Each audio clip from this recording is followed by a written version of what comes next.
জমিও ডুবে আলো পানিতে, কাজকর্ম কিছু নাই, কি যে করি কিছুই ভালো লাগে না।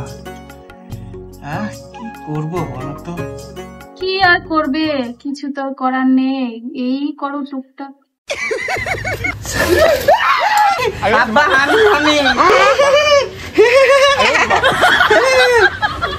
বাবা দয়া করে তুই এবার পরীক্ষা দিয়ে পাসটা কর বাবা, পাসটা কর প্লিজ বাবা, দয়া করে পরীক্ষায় পাস কর বাবা। হ্যাঁ মা, ফেল তো এবার আমি পাস তো এবার আমি কনফার্মই করব। আচ্ছা বাবা, সাবধানে যাস বাবা। শোন, তুই যদি এবার ফেল করিস না তো বাবা বলার ডাক অধিকার হারিয়ে দিবে। তো ভালো কথা বলছি, তুই পরীক্ষাটা পাস করে আসবে, নাহলে তুই বাবা বলে ডাকতে পাবি না। স্কুল তো যাচ্ছি, পাস এবার আর আমি হচ্ছি না, পাস করলে জানকে আমার পাবো না, ফেল হইতে হবে যে করি হোক। একবার জানকে ফোন করি তো। হ্যালো জান। হ্যাঁ বলো জান। জান, পরীক্ষা দিতে যাচ্ছি।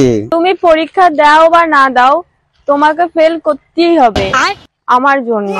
আরে তুমি টেনশন কেন করছো, ফেল তো আমি করবই, কিন্তু পরীক্ষা দিতে যাওয়ার আগে তোমার সাথে একবার দেখা করব জান। ঠিক আছে জানো, আমি আসছি। এই তো চলে এসেছে জান। তোমাকে যা বলেছি মনে আছে তো? হ্যাঁ সবই মনে আছে আমার, ফেল তো এবার আমি করবই, নাইলে তোমাকে কি করে পাবো আমি জান। আচ্ছা ঠিক আছে জান, টাটা। ফেল তো এবার আমি করবই। 1 week later. ছেলের তো রেজাল্ট, কি যে করবে ছেলেটা। কি করবে, যদি পাস না করে তাহলে বাবা বলার অধিকার হারিয়ে দিবে। বলেছি তো পরীক্ষা দেওয়ার আগে যদি ফেল করে বাড়ি আসিস তো বাবা বলতে পারবি না। আমি তো বলে দিয়েছি আমার ছেলে। এই মধু, আগুনটা দিস তো, বিড়ি খাবো।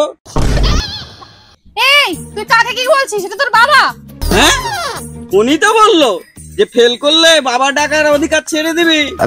তাই এবারে আমি ফেল করেছি।